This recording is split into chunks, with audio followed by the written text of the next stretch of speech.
Ինչու է Հայաստանի վարչապետը երեկվանից գրեթե նույն բովանդակությամբ 3 հայտարարություն տարածել, որ պատրաստ է ստորագրել խաղաղության պայմանագիրն ու առաջարկել է Իլհամ Ալիևին խորհրդակցություններ սկսել դրա շուրջ։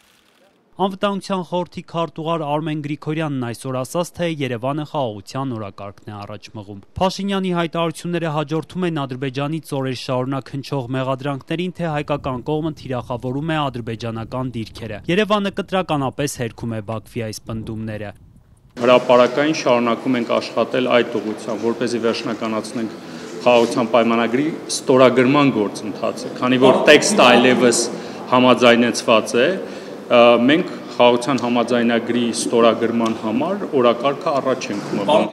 Հայ-ադրբեջանական խաղաղության պայմանագիրը ստորագրելու պատրաստակամության վերաբերյալ Նիկոլ Փաշինյանն իր վերջին գրառումն այսօր առավոտյան է արել։ Դարձյալ հայտարարել է, նախագիծը համաձայնեցված է եւ սպասում է ստորագրման։ Ադրբեջանի նախագահ Իլհամ Ալիևին առաջարկում եմ սկսել խորհրդակցություններ Հայաստանի եւ Ադրբեջանի միջև խաղաղության համաձայնագրի համաձայնեցված նախագծի ստորագրման շուրջ։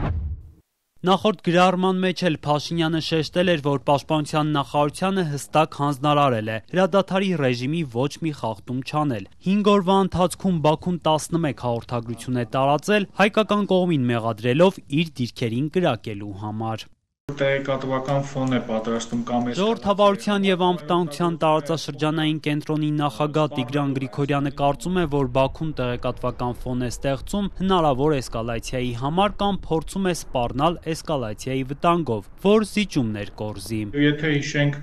նախկինում գոյություն ունեցած նմանատիպ բոլոր իրավիճակները, Հայաստանի վարչապետը այդ փուլում բավականին ակտիվ գործունեություն է ծավալում հենց սոցիալական ցանցերում, այսինքն մենք հիշում ենք նախկինում Twitter-յան նմանատիպ գրառումներ եւ այս վերջի օրերի ակտիվությունը եւս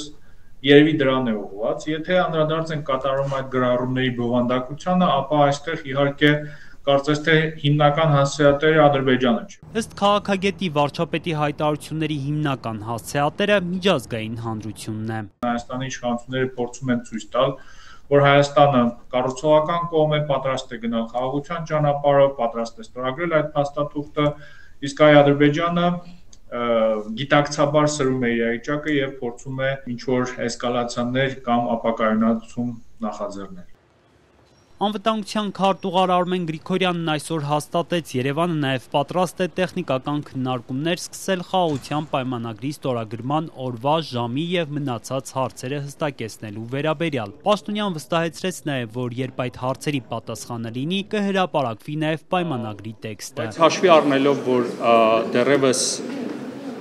օրի եւ տեղի մասով համաձայնություն չունենք, շարունակում ենք աշխատել, երբ որ լինի հրապարակային նաև տեքստը կներկայացնենք։ Պաշտոնական Բաքուն եւ Երևանը մարտի 13-ին հայտարարեցին, որ ավարտել են խաղաղության պայմանագրի կետերի համաձայնեցումը։ Անվտանգության խորհրդի քարտուղարն այսօր ասաց, թե պայմանագիրը ստորագրելու Բաքվի հապաղման մեջ խնդիր չի տեսնում։ Ավելի շատ դիվանագիտական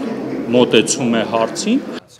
Չնայած Երևանի պայմանագիրը ստորագրելու պատրաստակամությանը, Բաքուն շարունակում է նախապայմաններ դնել, նախքան ստորագրումը հայկական կողմից պահանջում է փոխել սահմանադրությունը, լուծարել ԵԱՀԿ Մինսկի խմբը։